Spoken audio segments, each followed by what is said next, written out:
শাসন করেছেন, আমাদের উপরে কি তাণ্ডব তারা চালিয়েছেন তার সাক্ষী আপনারা। অন্যান্য বিরোধী দলগুলোর উপর কি তাণ্ডব চালিয়েছেন তার সাক্ষী আপনারা।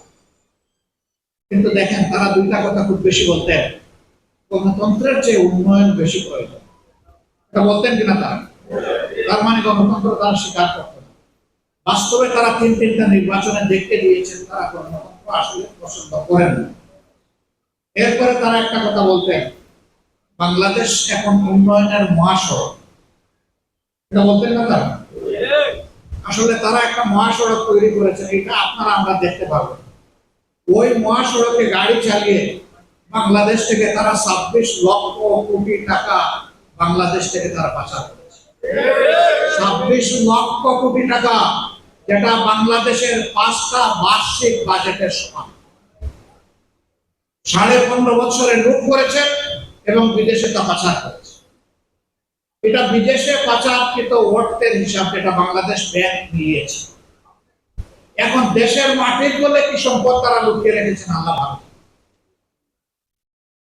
এগুলা আপনার আমার সম্পদ ভাই। ওই রাস্তার গরিব লোকটা, ওই হকারে, ওই রিক্সা চালক আমার ভাইটার, এটা তাদের সবার সম্পদ। তাদের নামেই উন্নয়ন করতে গিয়ে 1 টাকার কাজের জায়গায় 10 টাকার বিল তারা সংগ্রহ করেছে। আপনাদের এটাও তো মনে আছে, আপনার রূপপুরে একটা বালিশ কিনতে গিয়ে 72,000 টাকা খরচ হয়েছিল, আপনাদের মনে আছে না? জনগণের প্রশ্ন জাগে, এই বালিশ কি সোনা দিয়ে বানানো হয়েছে নাকি? একটা বালিশের মূল্য 72,000, আবার পর্দার মূল্য 4.5 লক্ষ। এই তো ছিল বাংলাদেশের উন্নয়ন। আবার উন্নয়ন করতে গিয়ে বহু জায়গায় যখন মানুষের সন্দেহ হয়েছে, তখন একটু টান দিতেই দেখা গেছে যে সেখানে উন্নয়নের বাস বের হয়ে এসেছে। এক বিতর্কে একবার দেখি এক তার্কিক বলতেছে যে এমন উন্নয়ন আমরা উপহার পেয়েছি, আর যদি কবি বেঁচে থাকতেন তিনি তাহলে তার কবিতা অন্যভাবে বলতেন। বলে সে একটু সময় নীরবতা পালন করেছে। এরপরে বলতেছে, কবিতায় আছে, বাঁশবাগানের মাথার উপর চাঁদ উঠছে রোজ, মাগো আমার সুলভ বলা কাজলা দিদি কোল। কিন্তু যদি কবি বেঁচে থাকতেন আজকে বলতেন, বাঁশবাগানের মাথার উপর চাঁদ উঠেছে ওই, চাঁদের জায়গায় চাঁদ তো আছে, বাঁশগুলো সব কোল। এই ছিল বাংলাদেশের বাস্তব চিত্র।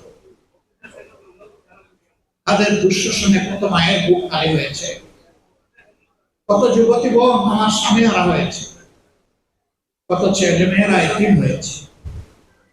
আর হিসাব আল্লাহ তাআলাই ভালো জানেন, কেউ এদেশের জানে না সঠিক। এক একটা মেসাকার হয়েছে, কত মানুষকে শেষ করা দেওয়া হয়েছে।